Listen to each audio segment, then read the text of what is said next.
This is Optimal Finance Daily, episode 393, How I Learned to Stop Worrying About Money and Quit My Job, by Mr. 1500 with budgetsaresexy.com. And I am Dan, your host, and this is where I read to you from some of the best blogs on personal finance. If you've got any topics you'd like to hear us cover, we'll see what we can do. Just come on over to oldpodcast.com and share those ideas with us. Before we get to today's content, I want to give a big thank you to Health IQ for sponsoring today's episode. Health IQ uses science and data to secure special rates on life insurance for health-conscious people. You can learn more and get a free quote at healthiq.com/finance. That's healthiq.com/finance. Now, let me tell you just a bit about today's author. He's actually a new weekly contributor to Budgets Are Sexy. That is Mr. 1500. His goal was to retire in 1,500 days, and you can learn more about him and his story on his site, 1500days.com. But you'll also get some info about him in this post. So with that, let's get right to it as we optimize your life. How I Learned to Stop Worrying About Money and Quit My Job, by Mr. 1500 with budgetsaresexy.com. I left my job about 4 months ago and haven't regretted it a bit. My career didn't even last 20 years. I started my first real job in January of 1998, and my last day was April 13th of 2017. Leaving wasn't an easy decision. I have money security issues, and I suffered from an acute case of one more dollar syndrome, the first cousin of one more year syndrome. When I started my journey to financial freedom way back on January 1st of 2013, I figured I would need about $1 million to quit, $40,000 per year per the 4% rule. When I left, I had almost $1.4 million saved up, and this didn't include $400,000 in home equity. Despite the big nest egg, picking up the phone to tell my boss the bad news was one of the most difficult calls I've ever made. Over 4 months later, I'm still adjusting, but life is pretty great.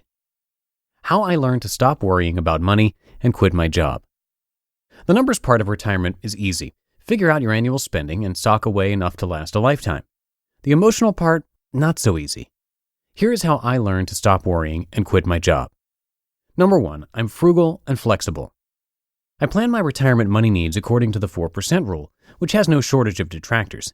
It isn't 100% safe, but then nothing is. My advice is to stay frugal and flexible. Frugality. If you can live on $40,000 per year, it doesn't take much income to move the needle. Just generating an extra $10,000 turns the 4% rule into the 3% rule, drastically improving your odds of never running out of money. You can make $10,000 by renting a room, driving for Uber, or getting a part-time gig. Flexibility. Being able to react to the curveballs life pitches isn't just a good strategy for early retirement, it's a good strategy for life. Don't get set in your ways. Be mindful of the world and be ready to pivot in the unlikely event that your net worth craters by 50% the day after you quit. Number 2, I considered the worst case scenarios and created backup plans for my backup plans. Some of my worst case scenarios include massive stock market drop early in retirement, lack of meaning in my life, and one of my biggest, boredom. The worst case scenarios are not that bad once you start thinking about them. If the market tanked, I'd step up my side hustles or go back to full-time work for a year. If I was bored, I'd hire a life coach. Perhaps my ultimate worst-case scenario is this.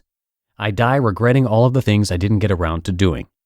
I've helped eliminate that one by leaving my job, but I still needed to come up with backup plans for financial disasters. My worrying brain constantly barrages me with what-ifs.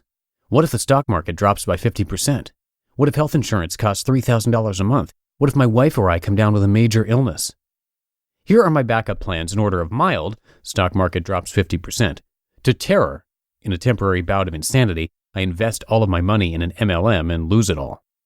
Pick up a side hustle, go back to full-time work, sell my home to get the equity, $400,000, out, move to a foreign country for cheap living and health care, create my own MLM. Maybe I should implement that last one today. Brace yourselves, readers. Today I'd like to introduce you to my new business, Mr. Money Marshmallow. Just kidding. As much as I enjoy marshmallows, I really dislike MLM schemes. And now I'm all distracted. Pull yourself together, man. I don't think that I'll have to do any of those things, but knowing that I've thought through my worst-case scenarios gives me peace. Number 3, I realized that risk is okay, or even great. Quitting work at 43 isn't the safe route. If I wanted that, I'd work until I'm 62 and continue to stockpile money. I'd have good insurance the whole time, a decent car, and maybe even, oh wait, I feel something coming on. It's a yawn. To hell with that. A normal life of safety sounds pretty boring. I want to live on my own terms and follow my own ambition. Besides, no one ever did anything great taking orders from Mr. Bossman in a cube, right? Number 4, I know that the work I love is my best work. I learned an important lesson on my journey to early retirement. You can't retire to nothing. Retiring just for the sake of retiring is a horrible idea. Any well-adjusted human needs meaningful activity to be happy. Many of us get it from work, and if that's you, you better have something lined up when you leave. TV won't cut it. I have my writing. Without it, I probably wouldn't have left my job. Financially, I would have been better off sticking with my career as a programmer. However, money only funds a certain amount of happiness. At some point, you max out that happiness account and need to move on. This is exactly what I had to do. I realized that more money wasn't going to make me happier, but working on my blog, a book, and related projects would.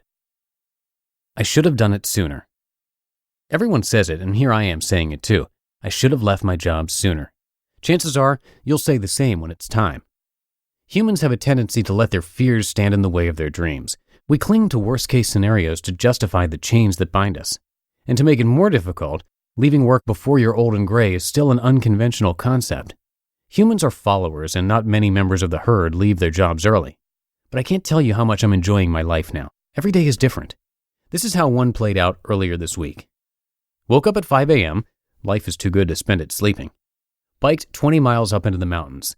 Life is too good to not be in optimum health. Ate breakfast with my girls. Worked on 3 different blog posts for 2 hours. Biked with the girls to the library. Went home for lunch. Spent the afternoon at the pool with the girls.